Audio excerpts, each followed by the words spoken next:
Oke, di video kali ini saya ingin sedikit memberikan review untuk jalannya pertandingan antara Madura United dengan PSIS Semarang, di mana Madura United akhirnya memperoleh kemenangan perdana di musim ini setelah mengalahkan PSIS dengan skor 2-0 ya. Lalu untuk PSIS Semarang ini memperpanjang ya rekor tanpa kemenangan dalam 5 pertandingan.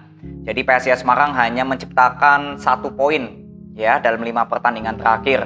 Lalu kita lihat di pertandingan kali ini sesuai yang kemarin saya sudah bahas untuk Madura, bahwa ketika Madura United kalah dengan PSM, sebetulnya permainan Madura United ini dari sektor tengah sudah cukup bagus.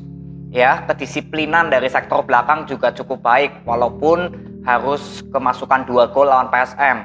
Tapi ada grafik yang meningkat kalau dari segi permainan di pelatih barunya ya, Paulo Meneses.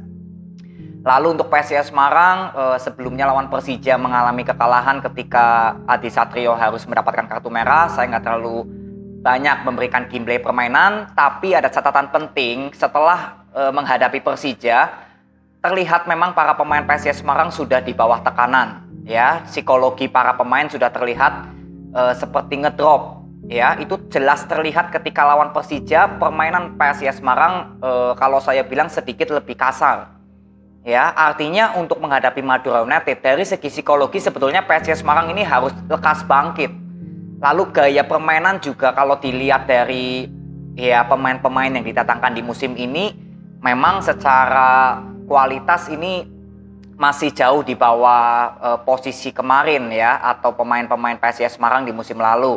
Ya, lalu tidak ada striker yang cukup garang ya, padahal kehilangan Fortes di musim lalu. PSIS Semarang sebetulnya sudah ada tanda-tanda tidak adanya striker murni ini sudah memperlemah sektor depan.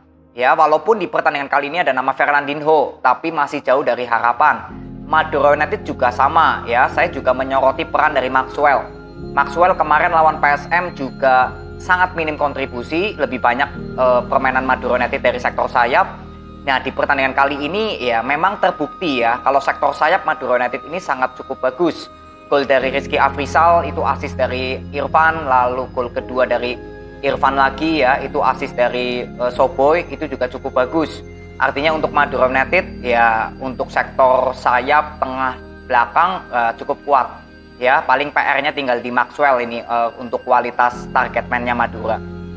Jadi dengan hasil ini untuk Madura United saya bilang yang penting bisa menang dulu, karena ini salah satu tingkatan psikologi ya para pemain Madura United agar bisa cepat mencari kemenangan-kemenangan berikutnya, karena ini untuk Madura United sekarang masih di zona degradasi. Sedangkan untuk PSIS Semarang sangat disayangkan permainan masih belum ada evaluasi. Saya juga nggak terlalu banyak menyalahkan pelatihnya ya Agius, karena dengan materi pemain yang dimiliki PSIS Semarang saat ini, kalau saya bilang di luar dari apa yang dibutuhkan di gameplaynya Agius, karena Agius di musim lalu juga nggak ada seorang striker murni, juga buktinya masih bisa memberikan gameplay yang baik untuk PSIS. Tapi kalau di musim ini ya jor-joran menjual pemain dan mendatangkan pemain, saya bilang ini masih di luar dari ekspektasi. Ya, kalau Madura United, kalau dilihat dari permainannya, gameplaynya sudah cukup baik. Lulinha juga bermain cukup bagus. Tapi kalau dilihat dari kualitas pemain, ini tinggal masalah adaptasi aja. Karena dalam beberapa pertandingan terakhir, saya bilang Madura United pemain-pemainnya sudah mulai bisa beradaptasi dengan gameplay dari Paulo Meneses. Ya, kalau PSIS Semarang ini justru gameplaynya seperti nggak masuk di permainannya Agius yang diinginkan. Jadi semoga ini bisa menjadi evaluasi penting untuk PSIS Semarang, mengingat ini hasil yang cukup tidak baik untuk PSIS dalam 5 pertandingan terakhir.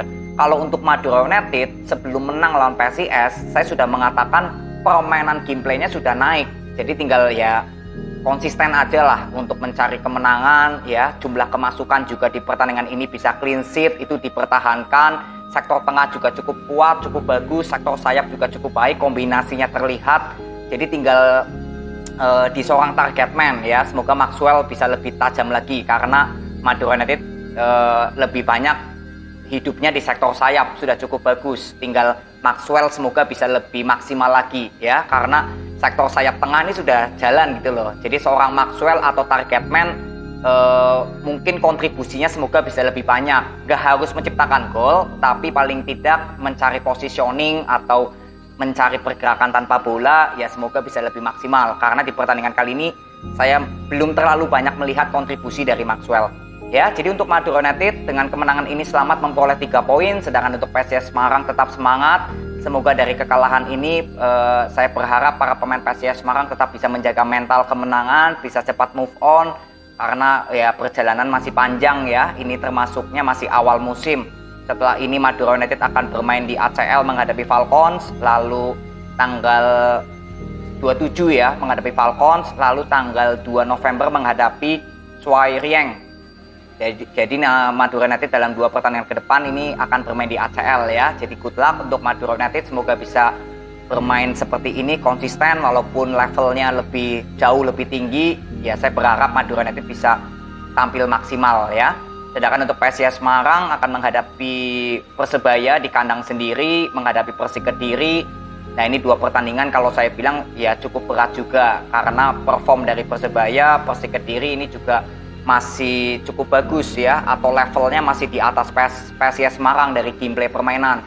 Tapi ya apapun hasil semua nggak ada yang mustahil. Yang penting PSIS Semarang dari segi psikologi, dari segi para pemain bisa cepat bangkit dan move on ya. Gameplay permainan harus bisa dijalankan apa yang diinginkan oleh Coach Agius. Kalau dari materi pemain ya memang mau dikatakan apa gitu ya. Yang penting ya PSIS Semarang semoga lekas bangkit aja. Untuk masalah materi pemain saya nggak berani berkomentar. Intinya sudah pemain yang sudah ditatangkan sekarang ya, pusat transfer juga sudah ditutup. Ya mau nggak mau para pemain PSIS Semarang harus lebih effort, harus lebih bekerja keras. Ya paling itu aja analisa atau review yang saya bisa berikan kepada kalian. Untuk Madura United secara totalitas sudah cukup bagus ya. Kesimpulannya tinggal di Maxwell yang saya ingin terus mengkawal permainannya. Sedangkan dari PSIS Semarang yang nomor 1 yaitu dari segi mental dulu. Baru nanti kita berbicara ke gameplay dan juga proses adaptasi pemain-pemain yang didatangkan di musim ini. Ya, jadi untuk Madura United selamat, untuk PSIS Semarang juga tetap semangat. Semoga kedua tim terus bisa bermain secara kolektif dan konsisten ke depannya lebih bagus lagi dan lebih tajam lagi. Ya, ini aja video yang saya bisa berikan kepada kalian. Terima kasih, semoga bermanfaat. See you.